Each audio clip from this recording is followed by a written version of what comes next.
is the Sportz Nutz.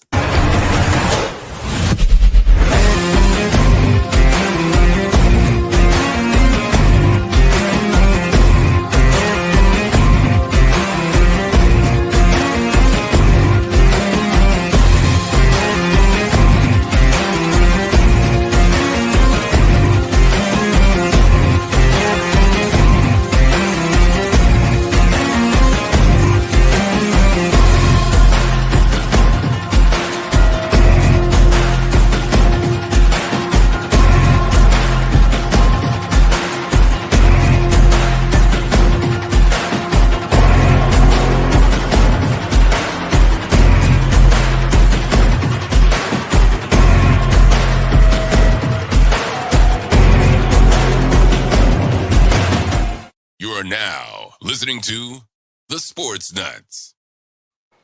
What is going on, my beautiful people? So good to be back. Welcome to episode 81 of the Sportz Nutz. Ooh, guys, we are almost at 100 episodes. How about that? Oh yeah, big games. That's right. You know they come in waves. To my gentleman right here, Mr. Matt, how you doing, man? Oh man, everything's good. Everything is copacetic. Let's look at you. What is that? The word of the day? It's the word of the day.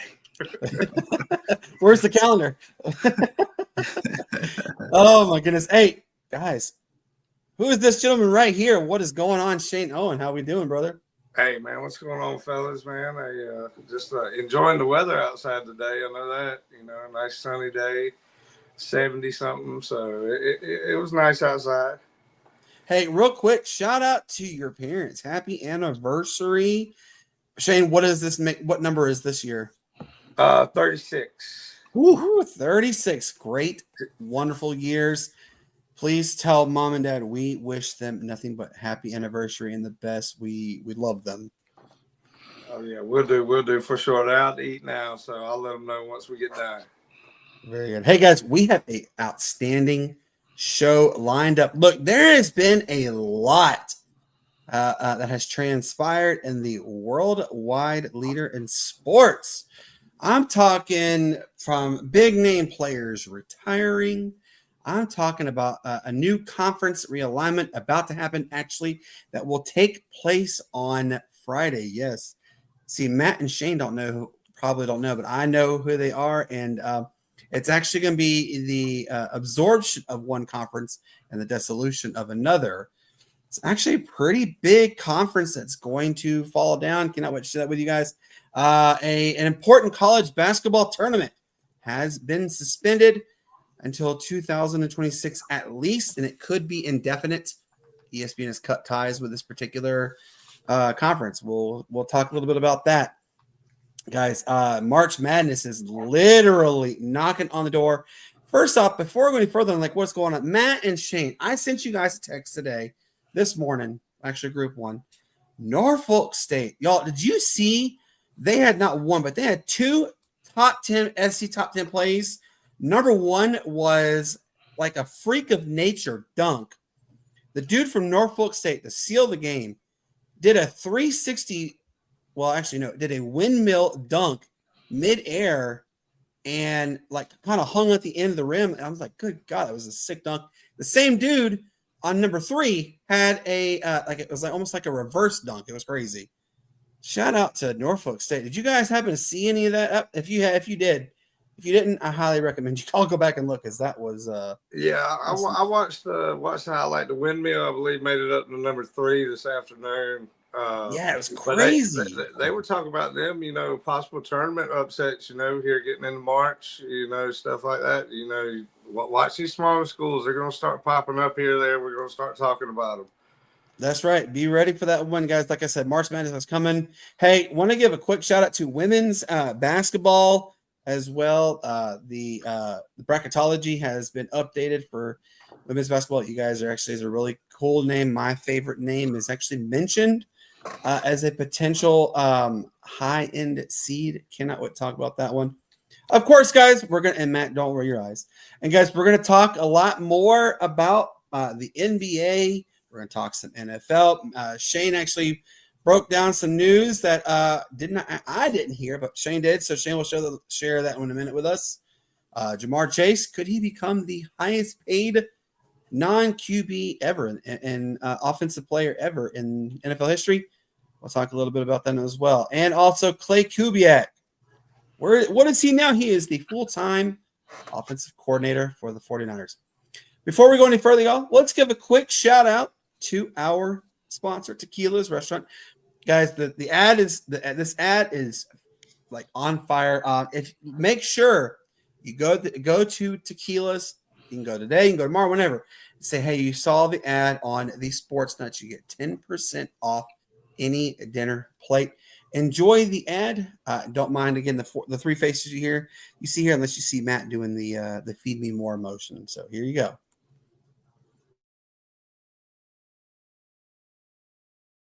Monday through Friday, 5 to 7 p.m. Buy one, get one 50% off drinks. Tequila's Grill Mexican Restaurant has homemade salsa bars. They have the most authentic, most delicious, and most affordable Mexican cuisine in town.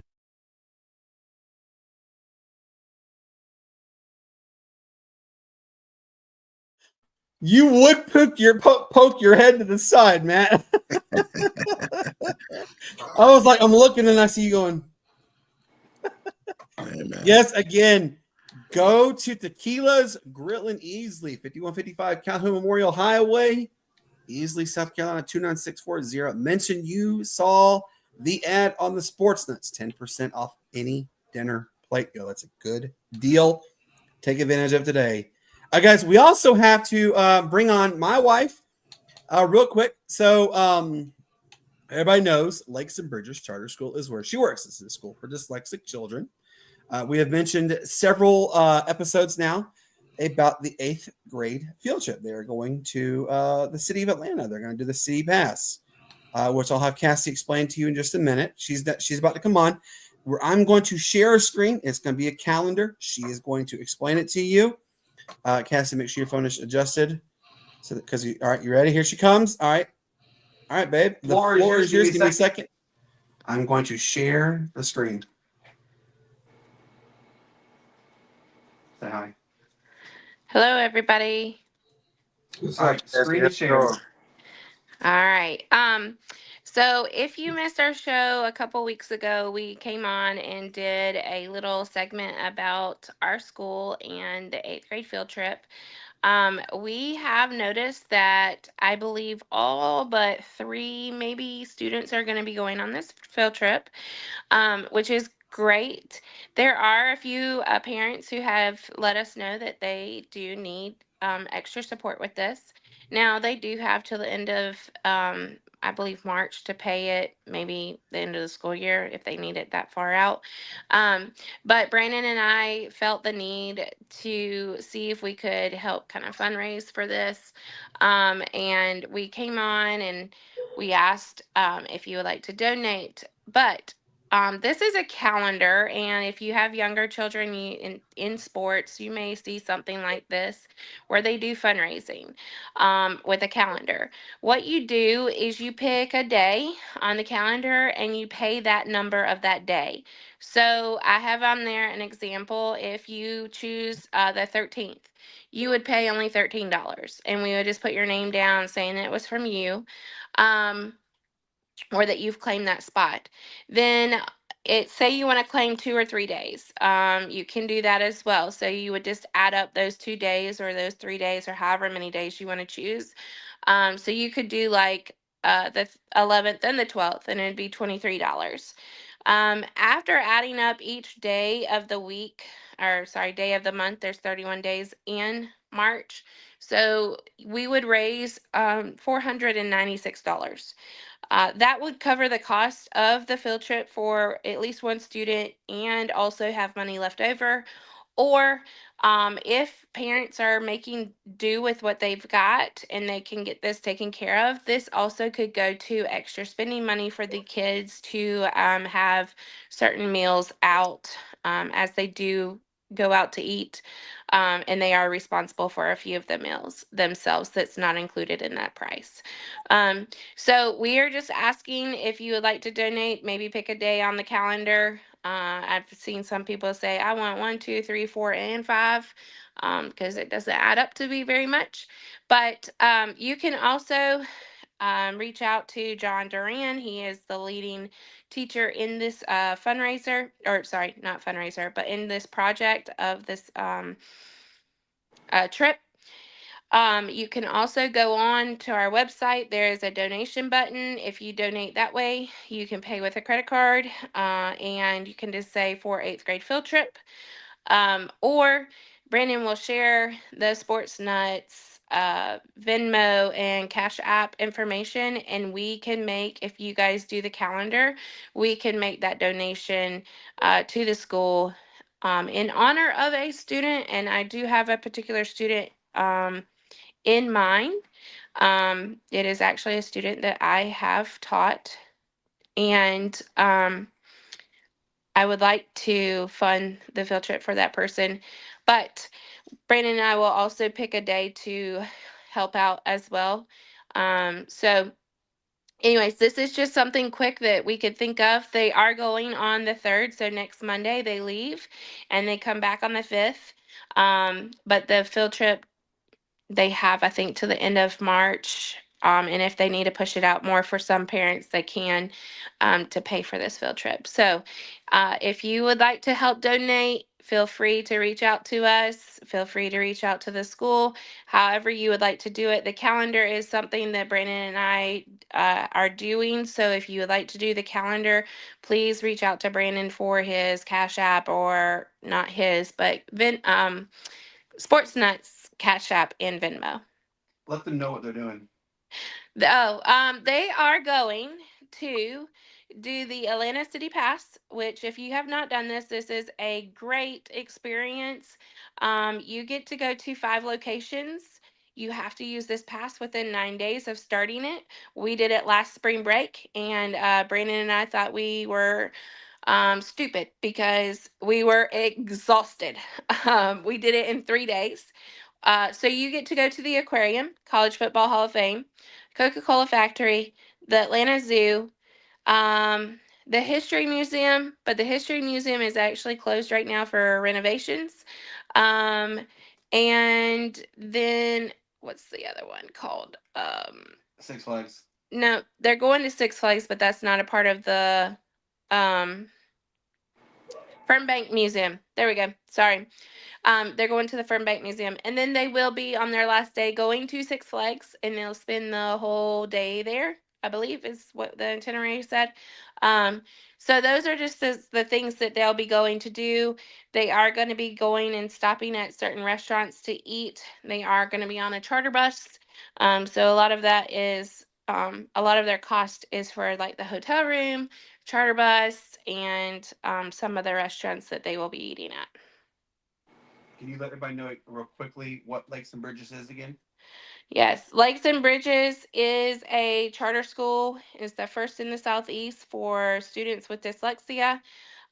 We actually, every student in our school either has been diagnosed with dyslexia or showing tendencies with dyslexia.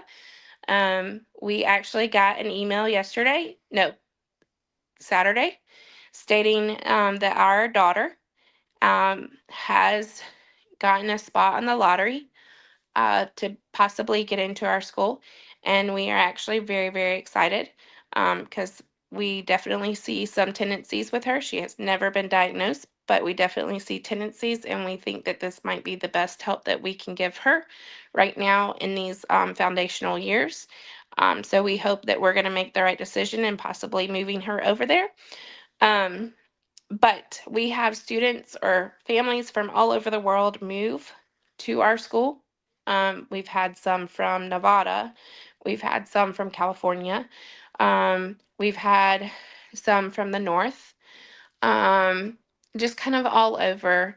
Some people have moved from the Charleston area to come up here just to come to our school. We actually have a family who lives here during the week, and they go back to their hometown in Georgia over the weekend, and they split their family to be here for their daughter and be in Georgia for their other kids. Um, that's just kind of how things work with our school, and we are just grateful that they are here. And if you do not know, Asia Wilson is a all-time basketball player here. She graduated from South Carolina, and she also was a student who has dyslexia. She has been to our school. She has given a motivational speeches to our students. She has also donated a basketball court for our kids to play on in our parking lot. So those are just some things that our school does, and we also connect to the community as well. We go out and do things for the community, or the community comes and does things for us. It's just all around a great place to be. Absolutely. Well, definitely, we will do the best we can, guys. The calendar is here. Take a look at it. Decide if you want to sign up for it. Let me know. I will provide you with the Cash App with the info information that we will do a direct donation towards Lakes and Bridges Charter School as it is. So, guys, as you saw, my wife has given you the information. If you have any questions, let me know. Let Matt know how to get in contact. We will Shane will be happily to share the information as well. So with that being said, guys, hey, we have a fun show lined up. All right, so I wanted to start out with this. I started off by telling you guys, Matt, and I even said you didn't know this one because I haven't shared it really. You guys happen to know the Utah Valley Conference, right? Do you know that conference at all, Matt? Yeah. What about you, Shane? Do you know it? Not too much. All right, so Matt, if you could kind of elaborate a little bit about the Utah Valley Conference. What you know about it? What you know about it. You know they're a basketball conference. Yeah, there's no football conference with them. Yeah. There's a notable school. Was Utah State. You said what? I'm sorry. The most notable school that they had was Utah State, which everybody knows. Utah State made the jump to the Western Athletic Conference. Then the Western Athletic Conference dissolved, and they moved on to the Mountain West, which Utah State, I believe, is joining the newly formed Pac-12 2.0 starting in 26. So why am I mentioning this? All right, so I'm so happy you asked that question. Matt, go ahead. Aren't they like the Western Athletic Conference or something like that now? No, the Utah Valley. Here, I'm gonna pull it up for you. Utah. It's all right. So Utah Valley University. That's the school. Okay. Yeah. All right. So the Utah Valley. It's a conference realignment that's going to happen. Okay. So what I'm going to read to you is kind of verbatim what is happening. So as everybody knows, the Big West Conference is actually going to lose a member. University of Hawaii is moving to the Mountain West starting July 1st, 2026. Well, they need to have more members. Well, the school Utah Valley is actually going to get an invite. It is going to happen on Friday. The Big West is expected to accept Utah Valley and at 100%. There will be no opposition. Well, also UC Davis is leaving leaving the Big West to go to the Mountain West as well. All right. So what is the importance about this? Well, the Western Athletic Conference, California Baptist, the WAC is really it did come back. However, the WAC is going to be dissolved. Is most likely going to be dissolved.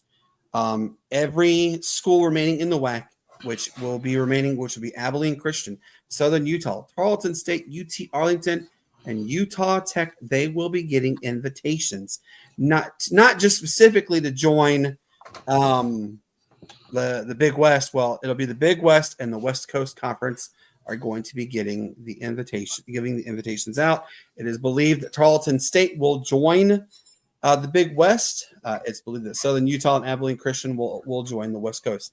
It's still like very fluid as what's going on. So we are most likely seeing the end of the Western Athletic Conference completely, and we will see the Big West try to regain what they have lost in losing both Hawaii and UC Davis. Now, Matt, obviously, we know that conference realignment is going to happen. It's inevitable. I mean, we've seen reports that there's going to be three major conferences: the SEC, the Big Ten, and the EEOC, the Everyone Else Conference. So we've seen those kind of things popping mentioned around. What do you think about the fact that we're going to most likely see the end of the Western Athletic Conference come 2026? I mean, it's just one of those things, man. All these sports in general, man, as time goes on, everything evolves. Right now, the whole NCAA, like I said, and I said this many episodes prior to this, long gone are the days of the Big East and the ACC and things like that, man. Now you're going to have a lot of conferences where nobody knows just who's in the conference. I mean, that's just how it's going to be. But also, like to your point, Brandon, this is going to be the EEC, Everyone Else Conference, man. Everyone Else Conference. that's definitely coming. Like I said, one big conference, and then there's everyone else. That's 10 years from now. That's probably what it's going to be. Football and basketball. That's probably what it's going to be. So, I mean, as far as my feelings on it, I mean, I'm all. Tarleton State just gained their D2 status. Yeah. To with their football program, but we've mentioned this several times that Tarleton State could make the jump, to the FBS level. They could, and one conference that has been mentioned regularly with them is actually, actually several, but the Mountain West is one. Another one has been the All-American Conference, and the Conference USA has also been mentioned. So it's not like Tarleton State is going to lose out. It's not like Abilene Christian is going to lose out. What do you think, Shane? Like, is it kind of shocking to know that the Western Athletic Conference, I don't know if you guys remember, TCU used to run the WAC. They used to be the dominating force in the WAC for a very long time. So it's not that WAC was a puny little conference, and obviously Hawaii had their big run in 07, 08, where they went to the Sugar Bowl. I mean, the WAC has always traditionally produced quality teams. Boise State went to the Fiesta Bowl, to the Statue of Liberty, and knocked off Oklahoma. I mean, so it's not like I said, it's not like it's a puny little conference. But what do you think, Shane? Is it shocking? Is it sad? What do you think about this? We're going to possibly see the end of the WAC. Well, I think of it, kind of getting on what Matt said. That train. Man, I don't know who's in these conferences anymore because they've changed so many times. The conference stays there, but there's so many different teams, so you just lose kind of interest kind of on these smaller conferences and stuff. Traditionally when, especially now, right around this time, you'd be talking about Abilene Christian and stuff like that. But, when people bounce around like that, they kind of lose relevancy because there's no kind of long-standing history now to the point.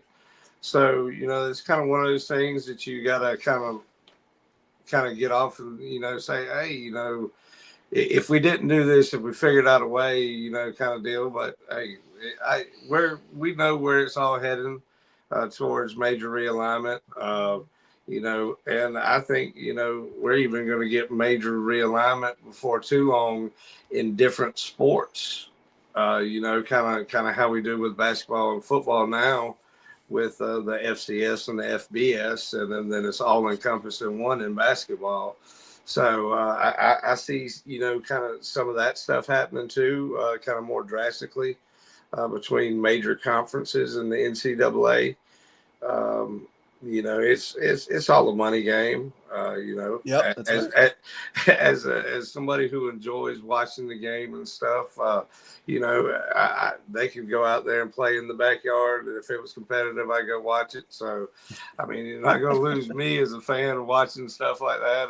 I mean, call it dumb, knuckleheaded, whatever you want to call it. You know, everybody nowadays is trying to change, and it's happening at such a rapid pace because that's a need to know everything and need to have everything for the future right now kind of world. So it's kind of one of those things, you know, it's times are changing and not necessarily for the good, but maybe.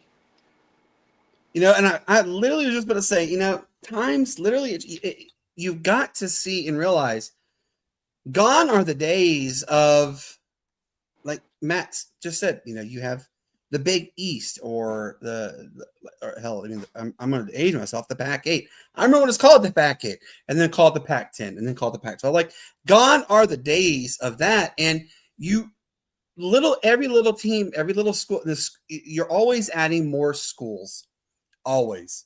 I mean, this year alone, there's 136 FBS colleges that you also take into account the FCS, the D2s, the D3s, the NAIAs. You know, I mean, you have like all those that just prolong, and I think it's like almost 600 combined schools from FBS to NAIA.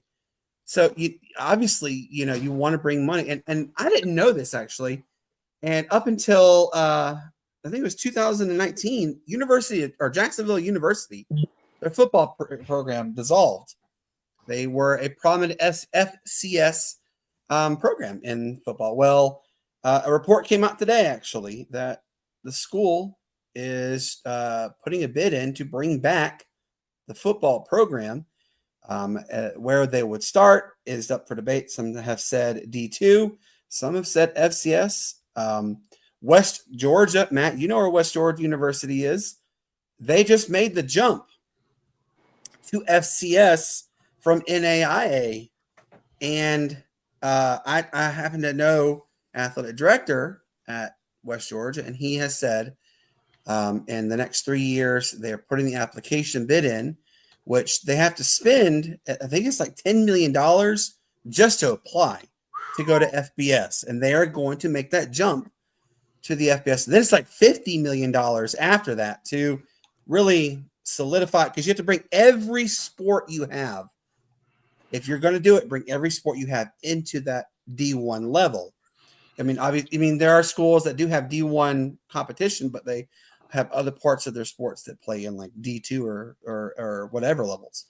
So, I mean, they're going to bring it all up. So West Georgia in the next 10 years is going to spend over almost $60 million to really bring all their programs up, which again, right now there's 136. That just adds another one. And, you know, I happen to know good people, you know, we have a good friend of ours at Reinhardt University that has been mentioned so much so that I'm really starting to think it's going to come to fruition sooner rather than later. They are wanting to make the jump to at least the FCS level because it'll bring more money into the program. You know, we follow Reinhardt University not only because Cassie is an alumni there, but also Coach Burton, the men's baseball coach. We follow him. They're doing very good already. So he's actually going to come on the show again soon. So we are excited to see the future. And look, Matt and Shane just hit the nail on the head. You've got to keep up with the times. This is not early 2000s. This is not the early 2010s. This is the early going into the mid 2025s. Which, God, that's hard to say. You know, where the times have rapidly changed. When will we see the three major conferences? That's like asking me what the winning lottery numbers are for the $1.5 billion lottery. I don't know. It's going to happen when it comes. So we'll see. All right, look. Let's move on to our next topic. The GOAT and the WNBA. She has officially hung her jersey and her shoes up for the last time. Who am I talking about, Matt? The GOAT, you say. Now, I know Yes. a certain female basketball player that just retired. That's Miss Diana Taurasi. That's right. She is considered by many as the GOAT of the WNBA. She officially hung up her jersey today. She is touted as a 3-time WNBA champion. the 2004 Rookie of the Year. She was also the 2009 WNBA MVP. She's a two-time WNBA Finals MVP. She's a 5-time scoring champion, an 11-time All-Star, 10-time All-WNBA first team selection. She is a 6-time Olympian gold medalist from 04, 08, 2012, 16, 20, and this last one in 2024. And she is a 3-time national champion from University of Connecticut, where she won her first, second, and third and from the years 2002, 03, and 04. She is a phenomenal basketball player. I really enjoyed watching her play at UConn.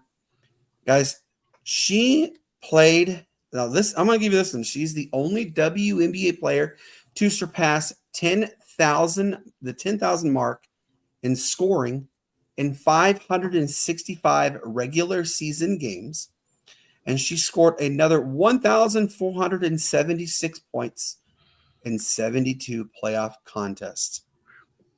She led Phoenix, which drafted her number 1 in 2004, to WNBA championships in 07, 09, and 2014. Is she a first ballot, Matt? Absolutely. Absolutely, man.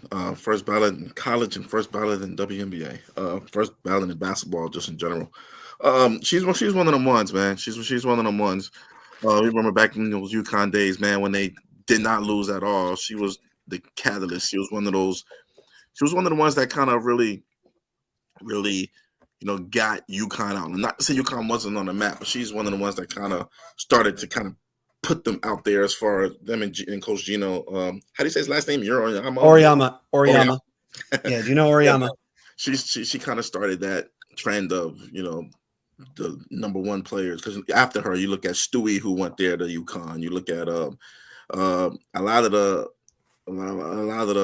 basketball greats went to UConn, man.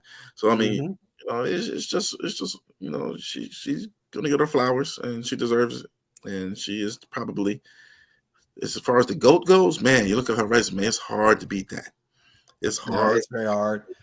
Also, it's hard for WNBA players to play for 20 years in the league, but she was one of the ones. Well, let me correct you on that. It's hard for anybody really to play 20 years in a professional sport as physical as all sports have really evolved over that time frame. So you have to put her body through a lot. Yeah, you have to look at that. You have to look at this though. Early on in the WNBA, around the time she came into the WNBA, people forget they're off season. They're playing ball overseas. All these women in the WNBA are playing ball overseas to get paid, which paid them way more than what they were making in the WNBA. Like they're making millions of dollars overseas, opposed to the $75,000 a year that Caitlin Clark makes as a first round pick. The $60,000 they're gonna make when playing in the WNBA. So yeah, man, yeah, hats off to her, man. She deserves it. Definitely first ballot. What do you think, Shane? Would you first tout her as the GOAT or one of the GOATs? And then also, is she first ballot? I mean, when you think of WNBA, you think, Lisa Leslie, Cheryl Swoops, you think of some of those names, and Taurasi's name comes up in a lot of those conversations when you talk about what brought the WNBA up to where they're at now. She's one of the, my opinion on Diana, boy, she is kind of the poster child of ball is life. You always saw her hooping or doing something like that. So, to see her hang them up, that's tough, to see and all. But, she was a great player, one of 6 women to have multiple national titles, professional titles, and Olympic golds. She was a lot for the sport. Hopefully she'll be, like Elisa Leslie and, Candace Parker, all them, how they have come back into the game and kind of spread their knowledge and given us more insight into how they played the game and why they were so great and what's brought the WNBA to where we're talking about. We're talking about it now, and we see what's going on, and they're fixing to kick off too. So yeah, and look, this is what we grew up watching was Lisa Leslie, Rebecca Lobo, Kansas Parker, Maya Moore, and now Diana Taurasi. We have seen what this sport can become, and now the new face is here, and it's only going to get better. Which, by the way, I got to quickly give a shout out to Juju Watkins. Matt, you know why I have to give a shout out to Juju Watkins. Shane, unfortunately, doesn't know. So on X, Twitter, Twix, whatever the hell you want to call it, I'm calling it Twitter still. There was a post that was created, actually, which it really, it sits well with me because my daughters are big WNBA fans. My daughter Addison is a Caitlin Clark, and she's also a huge Asia Wilson fan. She absolutely loves them, right? Yeah. Well, Juju Watkins, during one of the games, went up to a young female fan. She takes her jersey off, signs the jersey. I think she gives her shoes. She takes pictures with her, everything, right? So I made the comment on Twitter. I will repost it so you guys can see it. I made the comment. This is what it's all about. And I'm going to show I sent Matt the picture. I said, this is what it's all about. This is where it means the most is for the fans, right? Well, Juju Watkins, folks, and I'm going to show you, this is real. And it is a verified. Juju Watkins actually loved our post. So I'm going to give a special shout out to, boy, am I lighting it dark or what? You see that, Matt? So Juju Watkins, giving a huge shout out to you. Thank you so much for liking the Sportz Nutz. We have reached out to you. Hopefully we can get you to come on and be a guest as well. So, but women's sports, we talk about it all the time because it's getting better. It's getting bigger. And, I understand there are a lot of, I wouldn't call it necessarily media entity. Actually, I would. Seth MacFarlane. You guys know who he is, right? Absolutely. He is the creator of Family Guy. And he is regularly in Family Guy episodes made fun of the WNBA. They had one episode in particular. Welcome back to the WNBA Kinetic Sun versus whomever it was. After a riveting first half, the score is officially 7-5 late in the third. And this is why they'd only get paid $10 a game, is what he had made the audacious claim about. And I understand it could always be a laughing stock because we're so used to a male-driven athletic world. And it really, look, pound for pound, if you were to sit there and say, I want to go see a girls' basketball game, or do I want to see a boys' basketball game? If you put a room full of individuals, not saying men or women, but if you put both, you're probably going to get 90% of that fan base will say, we're going to go to the men's basketball game. You'll get 10% that goes to the female. And that's just kind of how it's always been, unfortunately.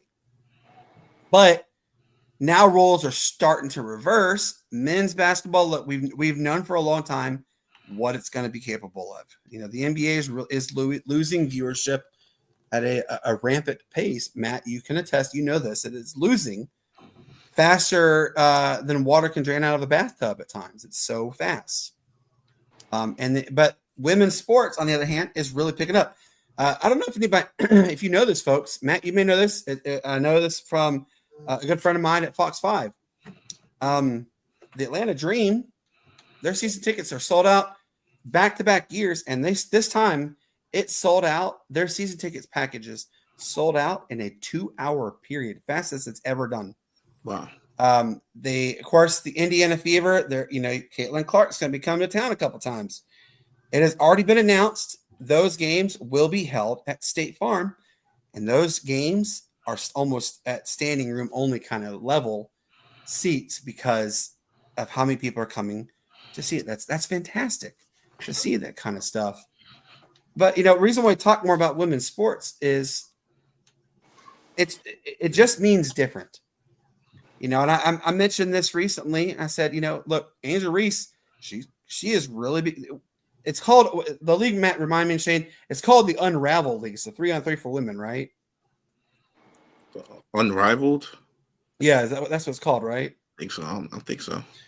So it's like a 3-on-3 basketball tournament with from WNBA stars, right? Angel Reese, she is lighting it up left and right, up and down, and any other way the joystick controller can go for it.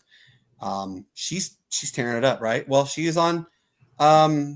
She's got a massive. Technically a professional athlete NIL deal with McDonald's, the Angel Reese deal that she has with McDonald's, with the Big Mac, not Big Mac, with the quarter pounder, right?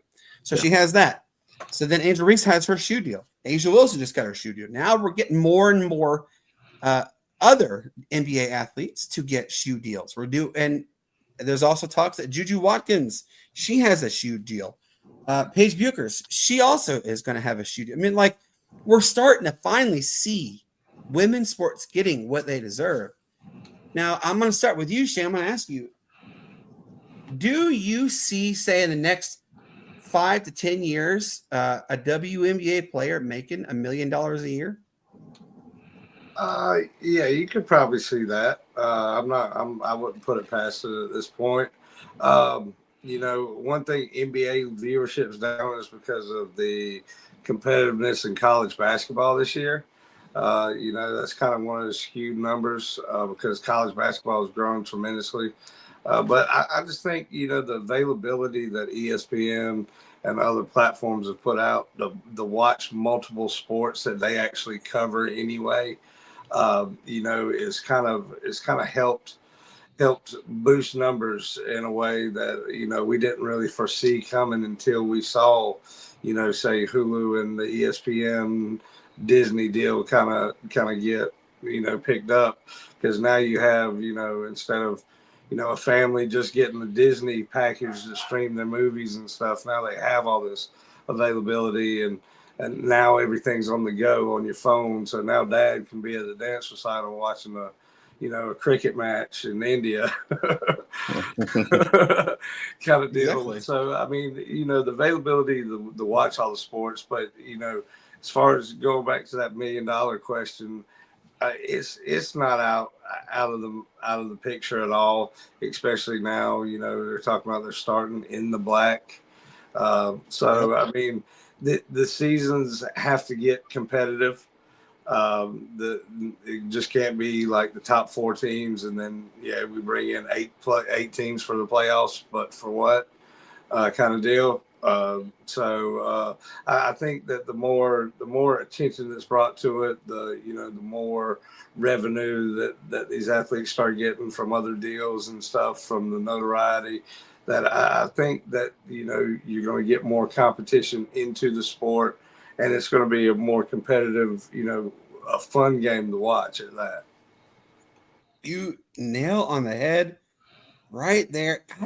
I'm excited for the future. And look, obviously the magic number for most sports is the number 32. What does that mean? That means that you want to have 32 teams in every professional sport. Matt, who is the newest team that's going to be coming to the WNBA? You and I just talked about this. Of course, you got the Cleveland Rockers, man. That's right. The Cleveland Rockers, they are officially coming back 2028. They will be making their debut. All right. So now I believe that puts them at 8. No, I think it's Matt, correct me, 19, right? I think 19, if I'm not mistaken. Yeah. It's like 18, 19. Fans who are here watching, chime in the stream. Let us know how many is it that the Cleveland Rockers will make officially in the WNBA in 2028. Because the next cities that are on that list to most likely gain a team: Philadelphia, Miami, Orlando, Jacksonville. Yes, Jacksonville. New Orleans is even on there. That's another big name right there, is New Orleans. But here's a city that is very well deserved. There are actually 2 neighboring cities. Both Birmingham and Huntsville are also mentioned on that list. Man, I'm going to ask you, you've been to Birmingham, and I know you've probably gone to Huntsville.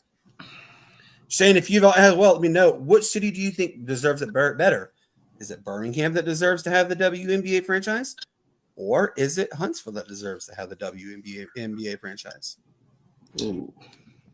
They're both very beautiful cities, might I add. Over other cities that you mentioned, not at all. But if just between those two, who if you had to give one between the two, you would have to put it at Birmingham just because of what's the infrastructure already there, the handle, major events and stuff, So I mean, that's where you would have to go with that one. But like I said, those would be further down on the list than those other cities that you mentioned. What do you think? And then Matt, what do you think? Would you give it to Birmingham as well, or would you give Huntsville the franchise first? I gotta agree with Shane. You're probably gonna go with Birmingham just because of the more opportunities that are there. The city's a little bit more popular than Huntsville. So I mean, from a sports perspective, the main job at the end of the day, the main job is to put butts in the seat. That's the main job. Man, you'll have a better chance of doing that over there in Birmingham. So then let's look at the next one. Houston. Look, Houston reigned supreme in the WNBA for the longest time. The Houston Comets have been favored and listed as a really good possibility to come back. The Charlotte Sting have also been mentioned. So as you see, it's growing rapidly. Let's hope they don't go too fast or they get too big for themselves too quickly, and then they have to, hold on, guys, we went too fast. Let's slow down again, because the yearn for that extra sport will be it's going to be there. Yeah, you just got to harness that and make something out of it. So shout out to all women's sports. Indeed, cannot wait to see what's going to happen. Shout out to Diana Taurasi. I grew up watching you. I often would say how great would it have been to see her play for a WNBA franchise in Atlanta, and then the Atlanta Dream came a calling, and unfortunately we never got the privilege of having her be on there. So, but you know what though, we still have a really good team. Can't wait. All right, so really quick, as we're gonna switch gears, wrap up with the women's basketball. Giving the biggest shout out, the bracketology for women's sports is out, and the University of Hawaii, guys. Yes, UH is on the clock, and for a good reason. University of Hawaii women's basketball has won 14 straight games and has won for a program record 20th game for only the 6th time in school history. They have a chance to finish at with 25 wins going into the Big West tournament. ESPN has them ranked currently at number 28. So they very well could top the top 25. Bracketology has them listed as a number 13 seed. I just missed his actually our good friend Casey Smurthwaite. Does he think that they should be a 13 or higher? I haven't looked to see if he's responded.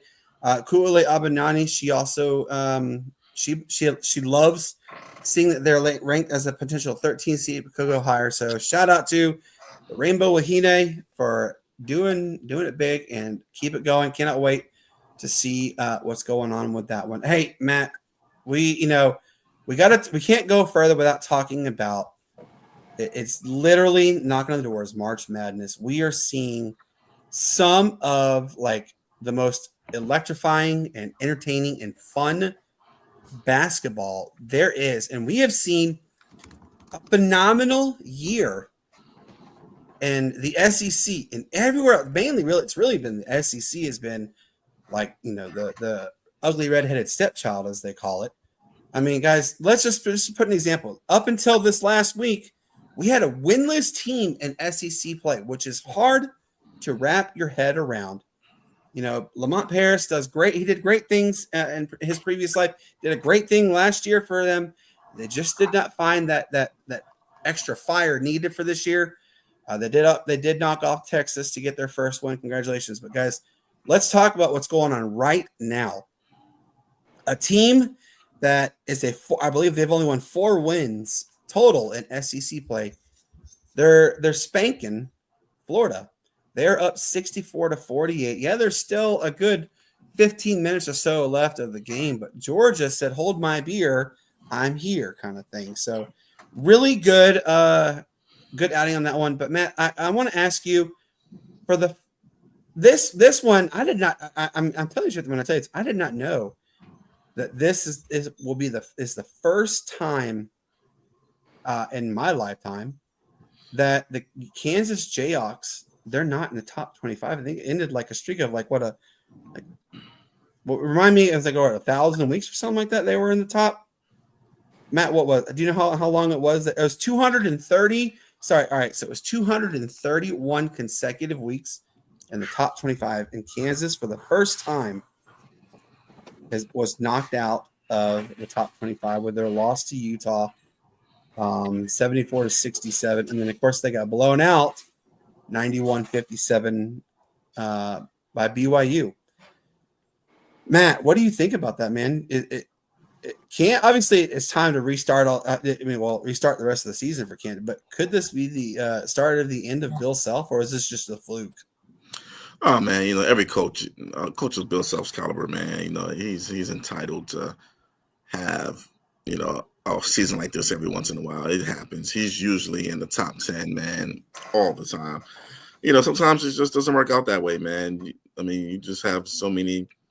The freshman class that came in was just so star-studded and just so deep that they're actually shifting shifting college basketball, man. If you look at a lot of these schools in the top 25, man, freshmen are the cause of why they're there. I mean, it's crazy.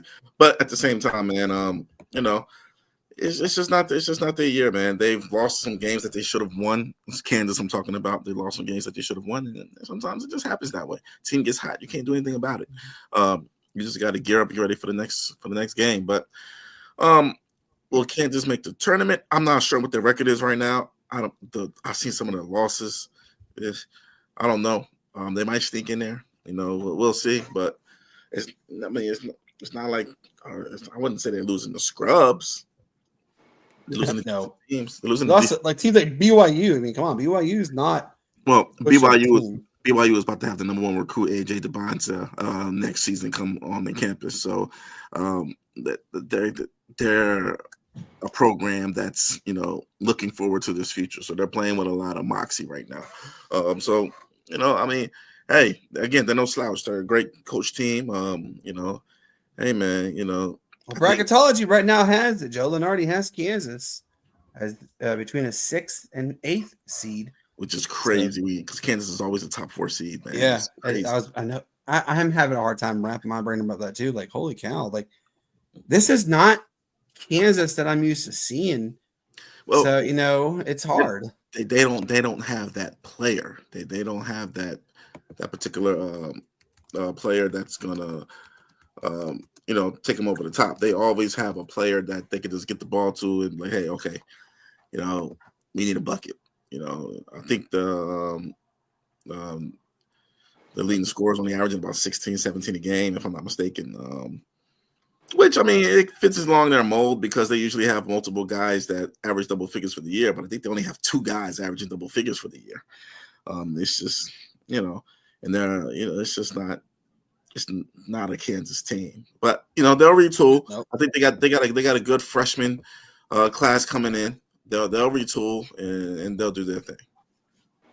So, and a reason why I'm mentioning this too, Shane. Some lunatic has every team in the SEC getting in, including the 1-win South Carolina Gamecocks.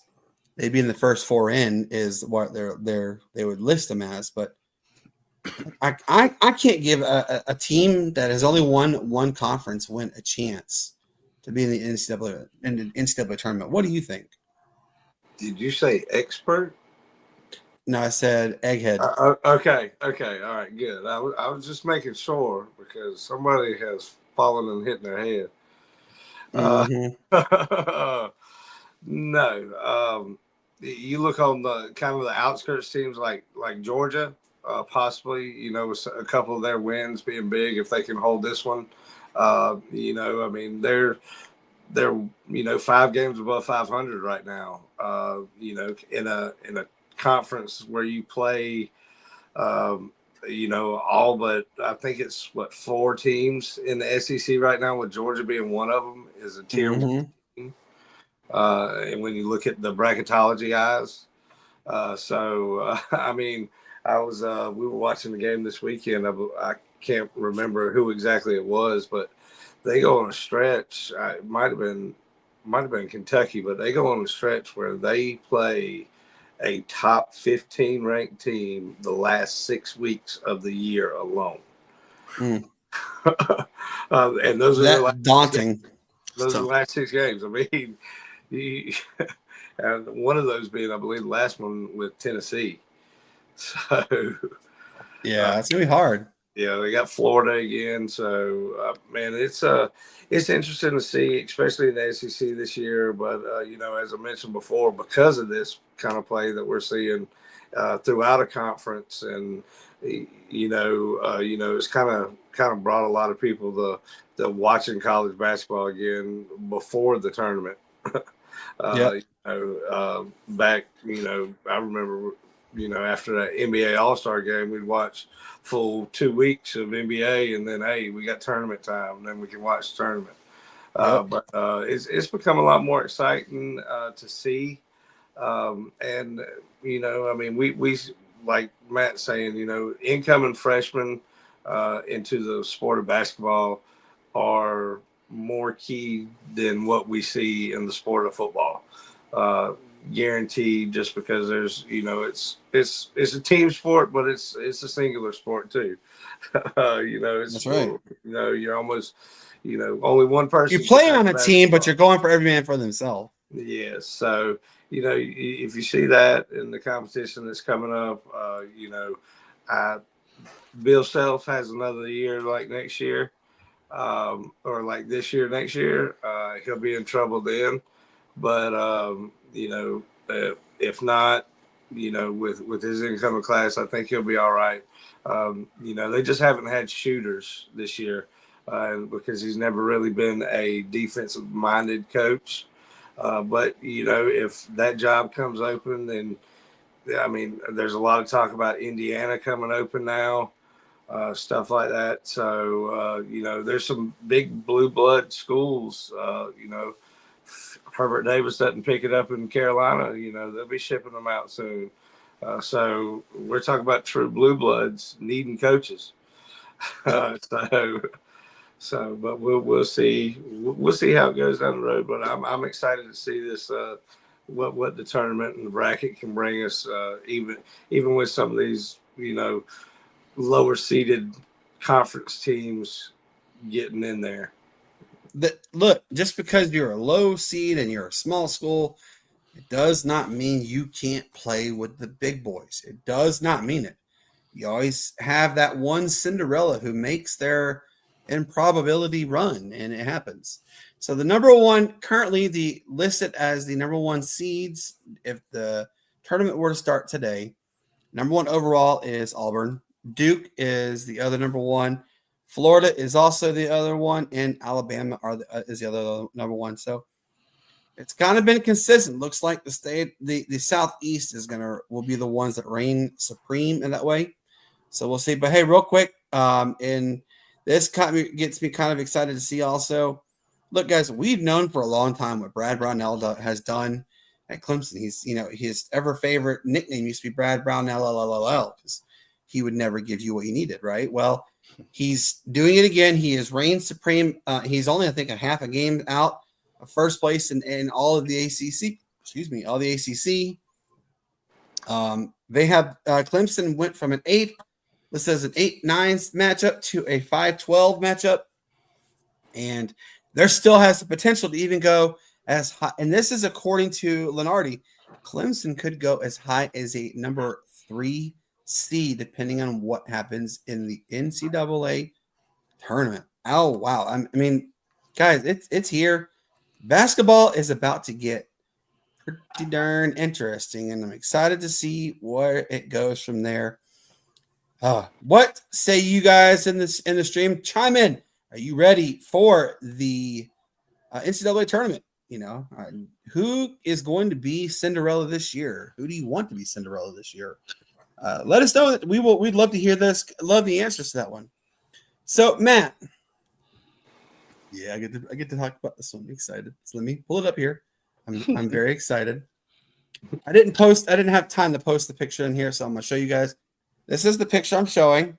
This is the start of the season, first month of games on MLB Fox 2025 schedule. Look, there you have the Tokyo series. Obviously, the Dodgers are taking on the Cubs. Look right there. And that is slated for Saturday, March 29th, 7 p.m. Atlanta travels to San Diego. Oh, this makes me excited to know because baseball is back and it's going to be better than ever. Look, we do have people who are pessimistic about baseball. I understand baseball, doesn't have the love that it once had.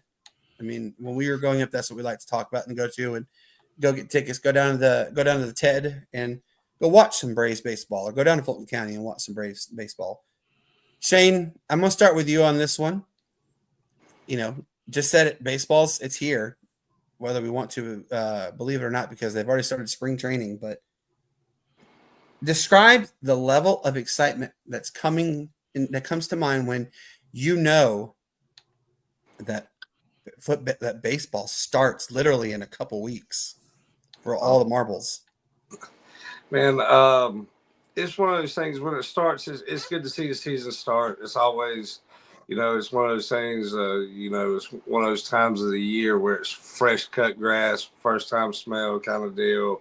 It is warmer when the sun's out during the day, not as cold at night. So, you kind of transition in seasons.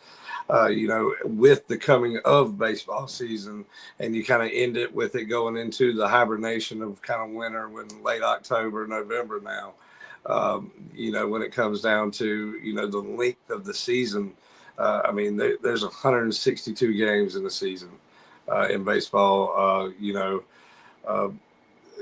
talk about all the time, a lot of sports or careers, but, baseball is one of those ones, where there's not much of an off season because it's just as soon as you quit, you got to get geared up for the next season kind of deal. They have probably the shortest kind of break, of course, yet not as strenuous as other sports can be, but, all in all, it's just great to, see it coming back around.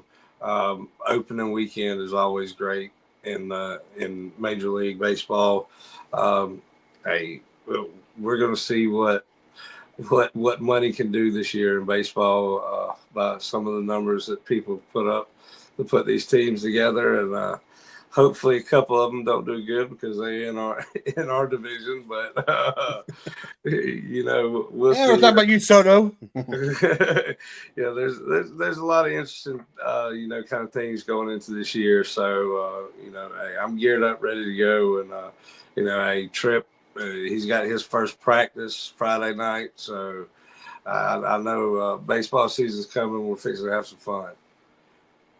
That is correct. We are going to have a ton of fun. Cannot wait. And look, guys, the Sportz Nutz, we're going to be going to a couple Greenville Drive versus the Hub City Spartan Burgers. Literally, it's right up the road, 45-minute drive. We're going to be going to a couple of those games. Cannot wait to go there.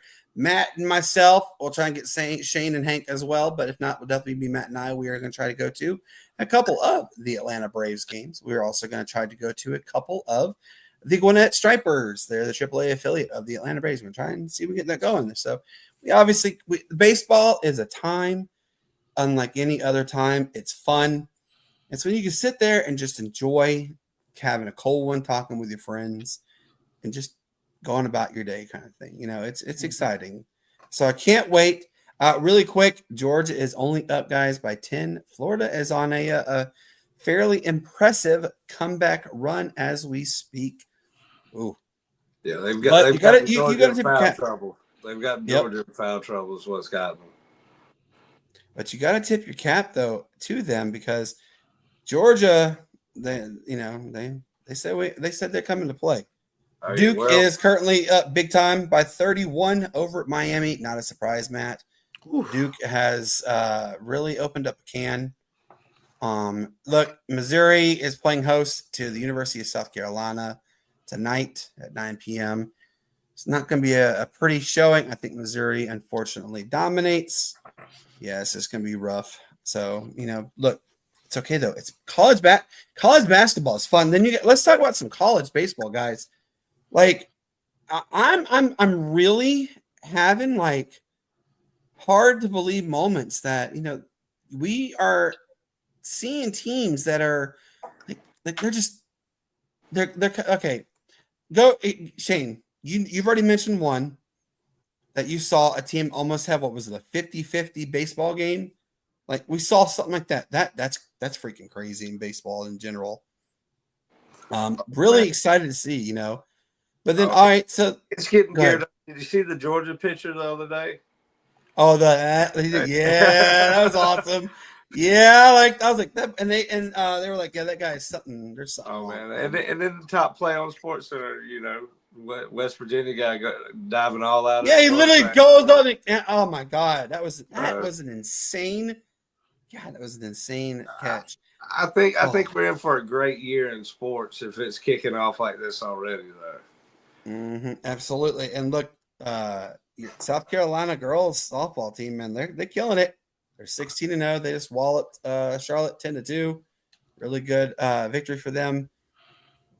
I got to bring in Matt's school, Georgia Tech Lady Yellow Jackets, knocked off Kennesaw State, but to move to 11-7. Good win for them, absolutely. Hey, more and more college sports are really going to be getting going. Georgia is taking a game Wednesday against Clemson. It's going to be a big game right there. Undefeated Georgia taking on 9-6 Clemson. Clemson, this is their first year of not having the inaugural recruiting class. So hopefully we see better things to come. Can't wait for that one there. But hey, we digress. So baseball's going, college softball's going. Sports is here to stay. Can't wait. Hey, I know we're running close to the end. Real quickly, Mel Kiper's mock draft has come out. He has the Jets taking Shedeur Sanders. What do you think, Matt?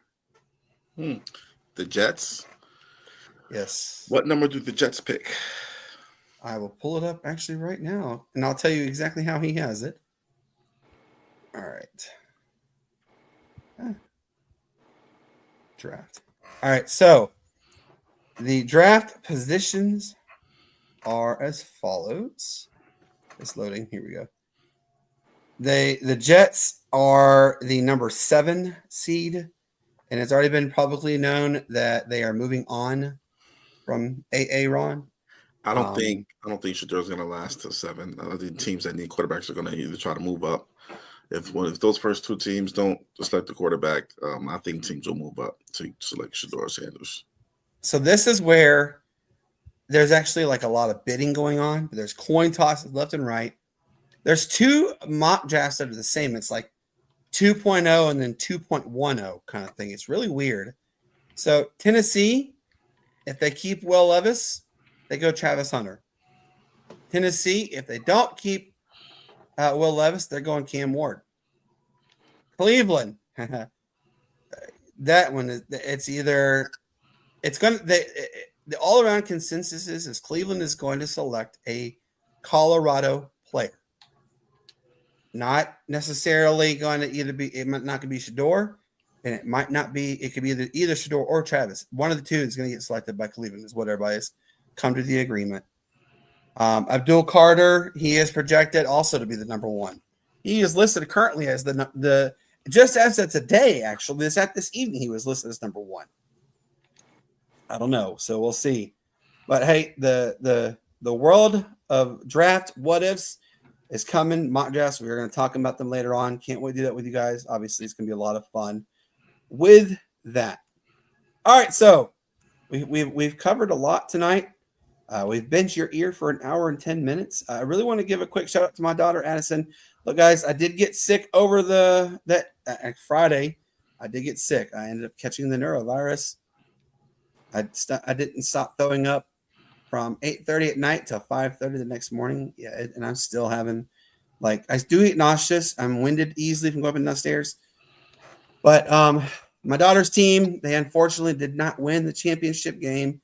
They lost 17-7. So valiant effort by the girls all around. My wife was able to keep me tuned in to what was going on. So shout out to the Dominators. Excellent season all around. My hope and Coach Channing's hope is that all the girls develop lifelong relationships with their friends and their teammates, and they forever learn to love the sport the way we love the sport. So shout out to the Dominators for that. All right, guys. So let's give you a quick rundown what's going to take place Friday. Dun, dun, dun. The DC Defenders UFL team, the head coach, is joining our show. Cannot wait to have him on. I'm eager to talk with him. Just kind of see where the direction that we could be seeing the UFL. Obviously, the UFL is mentioned as potential expansion. Raleigh, North Carolina is one location, and Cleveland is the other. So we'll see what happens. Which one jumps first? My vote, honestly, is going to go for Raleigh. What about you, Shane? Who you want to go first, Raleigh or Cleveland? What's that? I'm sorry. For the UFL expansion, they're expanding, and the two teams there's like 4 finalists, and 2 finalists that are highlighted are Raleigh, North Carolina, and Cleveland. So what would you prefer? I think they'll probably get more of a fan base kind of out of Raleigh. I think putting something there will give them something to go to, and it's a pretty big sports town anyway. So I think, but Cleveland's already got everything there. So more people. Like Matt said, it's a struggling league already. They're going to go to where they can fill seats. And real quick, the Cleveland Indians / Guardians owner has officially passed away at the age of 94 due to natural causes. Shout out to the family. I know that there's been talks they have considered relocating. I think that would be put to bed, and they will ultimately stay in Cleveland. But shout out to the whole family, indeed. Obviously, very sad anytime you lose anybody, but he did a really good job with the franchise and has kept them afloat. Done a lot of good things. So just want to give a quick shout out to them for his passing, his unfortunate passing.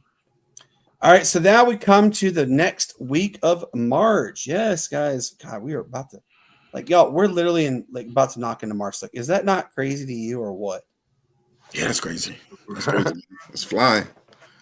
So March the 4th, we have the voice of the Worcester AAA affiliate Red Sox. He will be joining the show to talk to us about baseball. Yeah, cannot wait to go on that one. I'm narrowing down a date. Hopefully, I'm looking at the 7th for the possibility to have Aiden Swanson, Clemson punter, to join the show and talk with us for a little bit. I'm trying to get Mike Bell, which, by the way, we got to give a shout out, Matt. Mike Bell had a heart attack the other day. I heard. He had a stent or a couple stents implanted. He hosted from home today, so he was not at the office. And I did say I really couldn't wrap my head around the fact that if Odyssey were going to allow him to be at the studio, knowing the kind of procedure. But hey, shout out to him.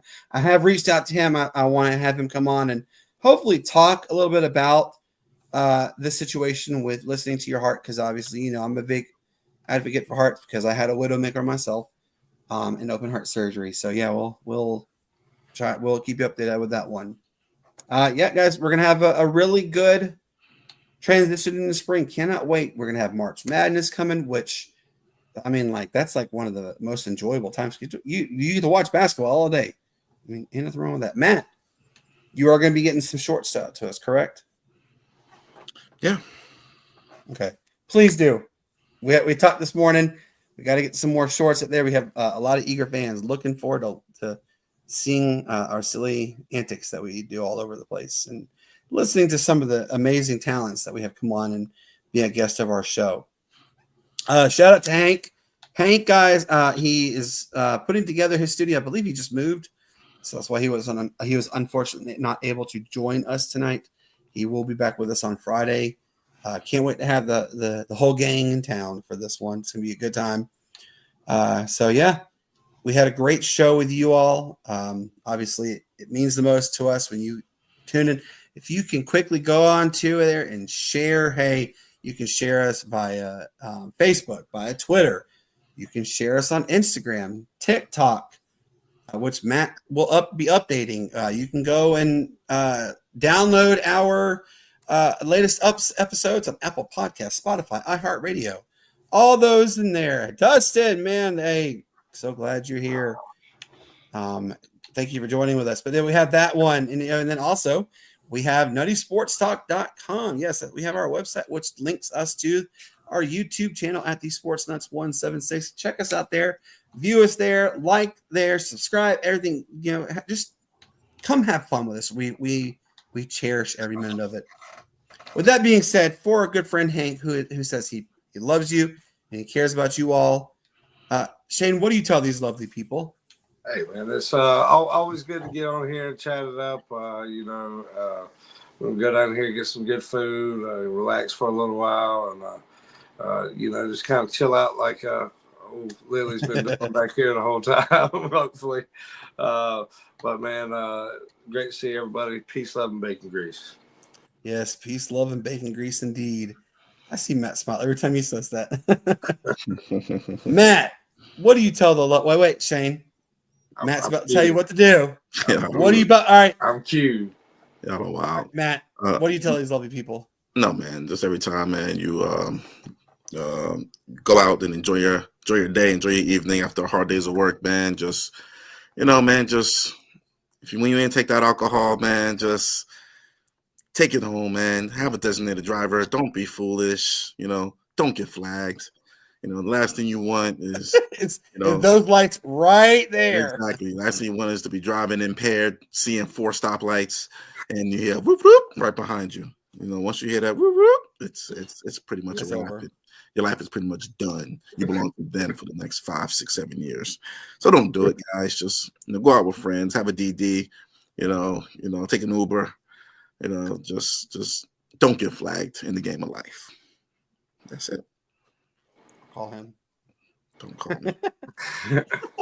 Don't call me at all. Don't call me at all. Really? Look, guys, we had so much fun with you all. As I always say, peace up, A-Town down. Why it's the greatest sports city there ever was. I am working on trying to get Spoon. By the way, Matt, I have a message I left to have him call me. I got to actually reach back out there again. And it was a good show. I got to reach back out there again and see if we can get Sean Witherspoon from the Atlanta Falcons to join on our show as a guest. Guys, y'all have a wonderful evening. Spend a great time with your family. Love your kids. Love your significant other. We will see you on Friday, 7:30 p.m. Eastern. We have the coach. UFL's DC Defenders will be on. Cannot wait. Until then, for our good friend Matt, good friend Shane, Hank as well, and all those who are a part of this wonderful show, that means including you, thank you so much, and we will talk to you again soon.